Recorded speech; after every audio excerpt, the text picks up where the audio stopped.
अगर आप नए हैं तो सब्सक्राइब करने के बाद बेल बटन पर क्लिक करें वीडियोस टाइम पर और फ्री में देखने के लिए। और अगर वीडियो अच्छी लगे तो लाइक ज़रूर करें।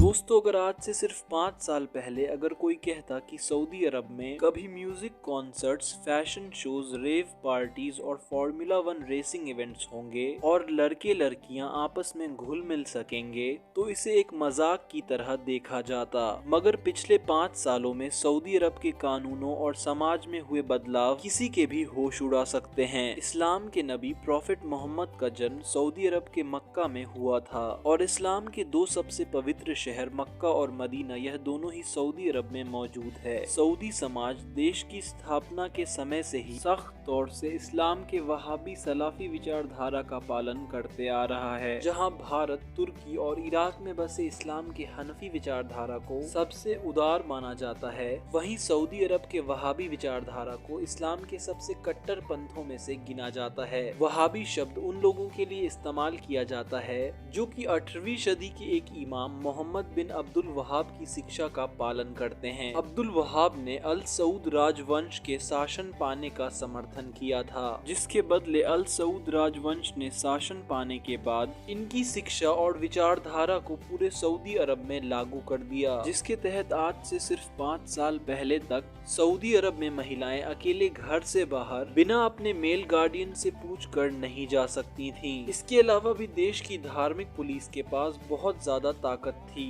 और कोई भी छोटा बड़ा अपराध करने पर हाथ काटने से लेकर सर काटने तक का प्रावधान था। यहाँ तक कि महिलाएं बिना अपने पति की इजाजत के बैंक अकाउंट तक खुलवा नहीं सकती थीं। इसके अलावा भी सऊदी अरब दुनिया भर में अपना प्रभाव बनाए रखने के लिए तेल से आए पैसे को दुनिया भर के देशों और मदरसों में वहाबी विचारधारा फैलाने में इस्तेमाल करता था।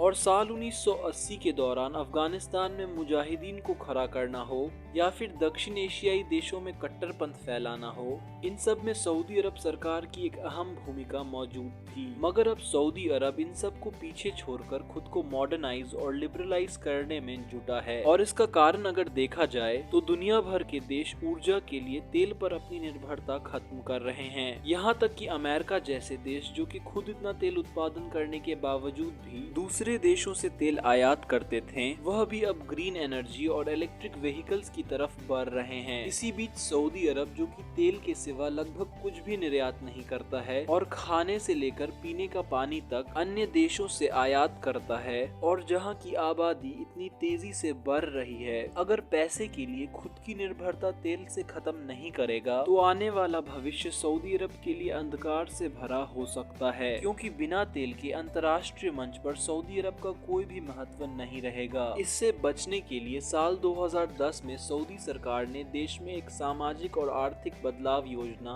विजन 2030 शुरू किया, जिसके तहत सऊदी अरब के समाज और यहाँ की अर्थव्यवस्था में कई बड़े बदलाव किए जाएंगे और साल 2030 तक सऊदी अरब तेल पर अपनी निर्भरता को खत्म कर देगा। इस प्लान का नेतृत्व सऊदी अरब के क्राउन प्रिंस MBS यानी कि मोहम्मद बिन सलमान कर रहे हैं। इस पर MBS ने एक इंटरव्यू में कहा, हम पहले ऐसे नहीं थे, हम बस वापस जाना चाह रहे हैं जैसे हम पहले हुआ करते थे। मॉडरेट इस्लाम जो कि सबके लिए खुला था, जो कि पूरी दुनिया और सभी धर्मों के लिए खुला था। MBS ने कहा कि जब यूनाइटेड नेशंस की स्थापना हुई थी तब दुनिया के ज्यादातर देशों की अर्थव्यवस्था काफी खराब थी और उस समय ज्यादातर विकासशील देश जैसे कि सऊदी अरब अपने प्राकृतिक संसाधनों पर निर्भर थे। मगर उन्होंने दुबई के शेख राशिद के बारे में कहा कि साल 1990 में एक ऐसा इंसान आया जिसने हम सबको दिखाया कि अरब देश न सिर्फ दुबई की तरह बल्कि दुबई से भी ज्यादा हासिल कर सकते हैं। इसके अलावा भी MBS ने बहरीन और कुवैत की भी तारीफ की।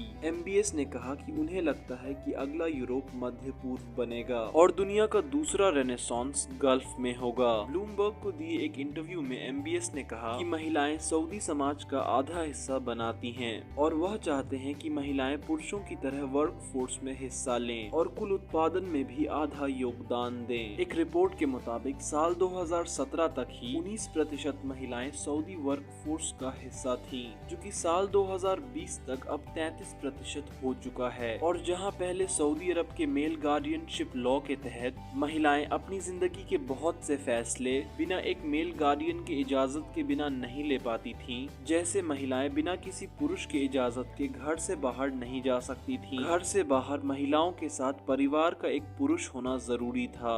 महिलाएं बिना अपने मेल गार्डियन के अनुमति के काम नहीं कर सकती थीं, अपना बैंक अकाउंट खुलवा नहीं सकती थीं और देश छोड़कर भी नहीं जा सकती थीं। मगर अब इनमें से कोई भी कानून सऊदी अरब में लागू नहीं है। 15 जून 2021 को सऊदी अरब सरकार ने शरिया लॉ के आर्टिकल 169 के मेल गार्डियनशिप लॉज में बहुत से बड़े बदलाव किए, जिसके तहत अब महिलाएं बिना किसी मेल गार्डियन के अकेले रह और काम कर सकती हैं। एक समय के दौरान सऊदी अरब में महिलाएं गाड़ियां चला नहीं सकती थीं, मगर 24 जून 2018 के बाद से महिलाएं अब गाड़ियां चला सकती हैं। इसके अलावा भी साल 2018 में सऊदी अरब सरकार ने महिलाओं के पहनावे पर बने कानूनों में ढिलाई की। इससे पहले भी साल 2017 में सऊदी अरब सरकार ने महिलाओं को स्टेडियम्स में जाकर स्पोर्टिंग इवेंट्स देखने की इजाजत दी और मोहम्मद बिन सलमान ने सऊदी अरब की धार्मिक पुलिस की ताकत को बहुत हद तक कम कर दिया है। मोहम्मद बिन सलमान ने नाबालिग बच्चों पर कोड़े मारकर सजा देना और उनके लिए मौत की सजा को हटा दिया है। विजन 2030 के तहत साल 2016 में सऊदी अरब सरकार ने जनरल अथॉरिटी फॉर एंटरटेनमेंट यानी कि GAE का गठन किया, जिसमें सऊदी अरेबिया गवर्नमेंट ने अब तक $2 बिलियन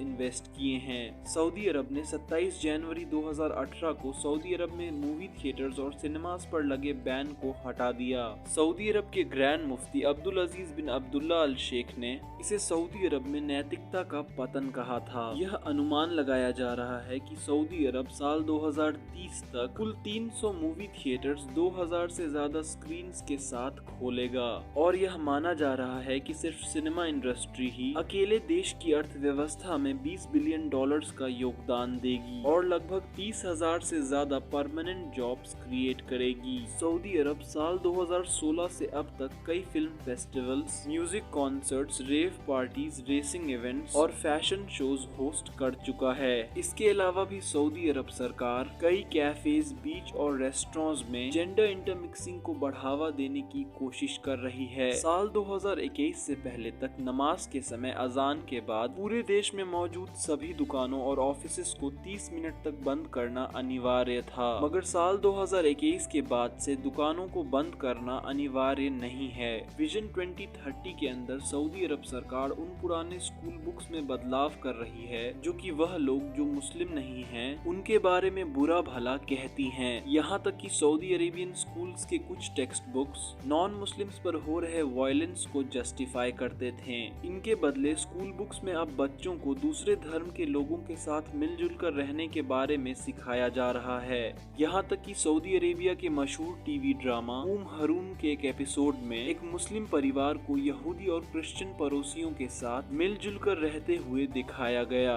MBS ने उन मौलवियों को चुप करवा दिया जो कि उनके खिलाफ लोगों को भड़का सकते थे। MBS की नीतियां सऊदी अरब के अन्य सुल्तानों से काफी अलग हैं, जहां ज्यादातर सुल्तानों ने धर्म गुरुओं, अमीर बिजनेसमैन और शाही परिवार के सदस्यों के बीच संतुलन बनाने की कोशिश की। वहीं MBS उन धर्म गुरुओं को चुप करा देते हैं जो उनके नजर में कट्टर हैं, उन बिजनेसमैन को जेल में डाल देते हैं जो कि उनके हिसाब से करप्ट हैं और शाही परिवार के उन सदस्यों को नजरबंद कर देते हैं जो कि उन्हें धमकाने की कोशिश करते हैं। इन्होंने साल 2015 में यमन पर हमला किया था और 2017 में कतर पर प्रतिबंध लगाकर इस छोटे से अरब देश को दुनिया से काट दिया था। इसके अलावा भी MBS पर एक BBC जर्नलिस्ट जमाल खशोगी की हत्या करवाने का आरोप लगता आ रहा है। और भले ही सऊदी अरब खुद को मॉडर्नाइज और लिबरलाइज कर रहा हो, मगर फिर भी यह देश आज के समय एक एब्सोल्यूट मोनार्की यानी कि एक निरंकुश राजतंत्र है और यहाँ पर मीडिया को कोई भी स्वतंत्रता दी नहीं जाती है।